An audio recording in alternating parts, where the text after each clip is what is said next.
Hello বন্ধুরা, তোমরা কেমন আছো? আশা করি ভালো আছো। আমিও খুব ভালো আছি। তো সকাল সকাল বাসি কাজ সেরে আমরা সকালের টিফিন বানাবো।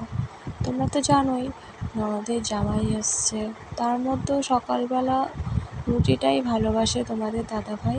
তো সকাল সকাল আটা মেখে ফেলেছে, লুচি বানানো স্টার্ট হয়ে গেছে। তো আমি সব কিছু করে দিলাম। তো ননদের জামাইকে ডাকলাম যে তুমি এসে লুচিগুলো ভাজো। তারপরে দেখো ফুলকো ফুলকো গরম গরম লুচি, কে কে খাবে চটপট চলে এসো। আর সকাল সকাল তোমরা কে কে লুচি খেতে ভালোবাসো কমেন্ট করে বলবে, হ্যাঁ। তো আমাদের লুচি আর বুটের ডাল রেডি। তারপরে বললাম তুমি খেয়ে নাও গরম গরম।